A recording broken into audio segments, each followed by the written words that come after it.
വളരെ കാലം മുമ്പ് ഒരു ഗ്രാമത്തിൽ ഒരു കർഷകൻ താമസിച്ചിരുന്നു. അയാളുടെ കുടുംബം ഭാര്യയും ഒരു ചെറിയ കുട്ടിയും അടങ്ങിയതായിരുന്നു. കർഷകനും പത്നിയും അവരുടെ കുഞ്ഞിനെ വളരെയധികം സ്നേഹിച്ചിരുന്നു. അവരെപ്പോഴും പറയും, ഭഗവാൻ നമ്മളോട് വളരെ കരുണയുള്ളവനാണ്. അദ്ദേഹം നമുക്കൊരു മിടുക്കനായ കുഞ്ഞിനെയാണ് തന്നിരിക്കുന്നത്.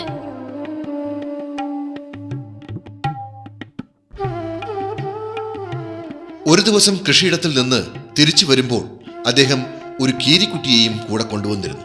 എന്താ ഇത്? പുറത്തെന്തോ ഒരു ചാക്കിട്ടുണ്ടല്ലോ. ഇത് നമ്മുടെ കൃഷിയിടത്തിൽ നിന്നും കിട്ടിയതാ, ഒരു കീരിക്കുട്ടി. അല്ല, എന്തിനാ ഈ കീരിക്കുഞ്ഞിനെ ഇവിടെ കൊണ്ടുവന്നത്? നമ്മുടെ കുഞ്ഞിന് ഇവന്റെ കൂടെ കളിക്കാമല്ലോ. അങ്ങനെ കർഷകന്റെ കുഞ്ഞും കീരിക്കുട്ടിയും ഒരുമിച്ച് വളരാൻ തുടങ്ങി. കുറച്ചു മാസങ്ങൾക്കുള്ളിൽ കീരിക്കുട്ടി വളർന്ന് വലുതായി. എന്നാൽ കർഷകന്റെ കുട്ടി ശൈശവാവസ്ഥയിൽ തന്നെയായിരുന്നു. കീരിയെ കാണുവാൻ നല്ല ഭംഗിയായിരുന്നു. അവന് നീളമുള്ള ശരീരവും തിളങ്ങുന്ന കണ്ണുകളും രോമാവൃതമായ വാലുമുണ്ടായിരുന്നു.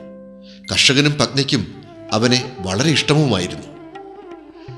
ഒരു ദിവസം കർഷകന്റെ ഭാര്യ അങ്ങാടിയിൽ പോകുവാൻ ഒരുങ്ങി. അവൾ പാല് കൊടുത്ത് കുഞ്ഞിനെ ഉറക്കി. എന്നിട്ട് അവൾ കർഷകനോട് പറഞ്ഞു, നോക്കൂ, ഞാൻ അങ്ങാടിയിലേക്കൊന്ന് പോകുക. നമ്മുടെ കുഞ്ഞ് നല്ല ഉറക്കത്തിലാ. താങ്കൾ അവനെ പ്രത്യേകം ശ്രദ്ധിക്കണം. കീരി അവനെ എന്തെങ്കിലും ചെയ്യുമെന്ന് എനിക്ക് പേടിയാ. ശ്രദ്ധിക്കണം നിങ്ങള്. പേടിക്കണ്ട, നമ്മുടെ കീരി ആരെയും ഉപദ്രവിക്കില്ല. അവൻ നമ്മുടെ മകനെ പോലെ സുന്ദരനും സ്നേഹമുള്ളവനുമാ, അതറിയാവോ. നീ ധൈര്യമായിട്ട് അങ്ങാടി പോയിട്ട് വാ, ഞാൻ നോക്കിക്കൊള്ളാം. കർഷകന്റെ പത്നി അങ്ങാടിയിലേക്ക് പോയി. കർഷകൻ മകനെയും നോക്കി നിന്നു. അവൻ നല്ല ഉറക്കത്തിലാണ്. അവൻ ഉണർന്നാൽ പാലെങ്ങാനും ചോദിച്ചാൽ കൊടുക്കാൻ പാലില്ലല്ലോ. അയാൾ വിചാരിച്ചു. അദ്ദേഹം വേഗം പുറത്തേക്ക് പോയി. അടുത്ത വീട്ടിൽ നിന്ന് പാല് വാങ്ങി വരാം എന്ന് വിചാരിച്ച് അയാൾ പാത്രവും എടുത്ത് വേഗം വീട്ടിൽ നിന്നിറങ്ങി. വഴിയിൽ വെച്ച് അയാൾ കൂട്ടുകാരെ കണ്ടപ്പോൾ സംസാരിച്ചു നിന്നു. കുഞ്ഞ് വീട്ടിൽ ഒറ്റയ്ക്ക് കിടന്നുറങ്ങുകയാണ് എന്ന് അദ്ദേഹം പാടെ മറന്നിരുന്നു. ഏകദേശം 1 മണിക്കൂർ കഴിഞ്ഞപ്പോൾ കർഷകന്റെ പത്നി അങ്ങാടിയിൽ നിന്ന് തിരിച്ചെത്തി. അവൾ കുഞ്ഞിന്റെ കാര്യം ആലോചിച്ച് അതിവേഗം വീട്ടിലേക്ക് നടന്നു. വാതിൽക്കൽ തന്നെ കീരി നിൽക്കുന്നത് കണ്ടപ്പോൾ കർഷകന്റെ പത്നി സന്തോഷത്തോടെ കീരിയുടെ അടുത്തേക്ക് ഓടിച്ചെന്നു. പ്രിയപ്പെട്ട കീരി, ഞാനിത് തിരിച്ചു വന്നു. പെട്ടെന്ന് അവൾ ഞെട്ടി. എന്തെന്നാൽ കീരിയുടെ വായിലും ദേഹത്തും ചോര പുരണ്ടിരിക്കുന്നു. കീരി തന്റെ കുഞ്ഞിനെ ഉപദ്രവിച്ചു എന്ന് കരുതിയ കർഷക പത്നി ഉറക്കെ കരഞ്ഞുകൊണ്ട് ഇങ്ങനെ പറഞ്ഞു, ദുഷ്ടനായ കീരി, നീ എന്റെ കുഞ്ഞിനെ കൊന്നു അല്ലേ? ഞാൻ നിന്നെയും കൊല്ലും. അവൾ തലയിലുള്ള ഭാരമേറിയ കുട്ട കീരിയുടെ തലയിലേക്കിട്ടു. അങ്ങനെ കീരിയെ കൊന്നു. എന്നിട്ട് വീട്ടിനകത്തേക്ക് ഓടി. അവിടെ ഏതാ കുഞ്ഞ് ശാന്തനായി കിടന്നുറങ്ങുന്നു. കുഞ്ഞിനെ വാരിയെടുത്ത് അവൾ സന്തോഷത്തോടെ പറഞ്ഞു, നന്ദിയുണ്ട് കൃഷ്ണ, എന്റെ കുഞ്ഞിനൊന്നും സംഭവിച്ചിട്ടില്ല.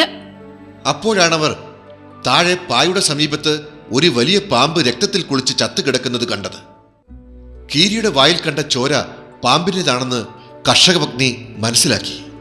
പാമ്പിനെ കൊന്ന് കീരി തന്റെ കുട്ടിയെ രക്ഷിച്ചതാണ്. അവൾ വേഗം പുറത്തേക്കോടി. അവിടെ വാതിൽക്കൽ രക്തം വാർന്ന് കീരി നിശ്ചലനായി ചത്തുകിടക്കുന്നുണ്ടായിരുന്നു. ഭാരമേറിയ കുട്ട തലയിൽ വീണ കീരി മരിച്ചിരുന്നു. കർഷകന്റെ പത്നി ദുഃഖിതയായി. അവൾ പശ്ചാത്താപം കൊണ്ട് വിവശയായി ഇങ്ങനെ പറഞ്ഞു, ഭഗവാനെ, ഞാൻ എന്ത് പാതകമാണ് ചെയ്തത്? ഞാൻ ഈ പാവം കീരിയെ കൊന്നല്ലോ. അവൾ ഉറക്കെ ഉറക്കെ കരഞ്ഞു. പക്ഷേ അവളുടെ കണ്ണീരിന് ചത്ത കീരിക്ക് വീണ്ടും ജീവൻ കൊടുക്കാനായില്ല. ഈ കഥയിൽ നിന്ന് നമുക്ക് ലഭിക്കുന്ന പാഠം, നമ്മൾ എന്ത് കാര്യവും വളരെ ആലോചിച്ചതിന് ശേഷം മാത്രമേ ചെയ്യാവൂ എന്നാണ്.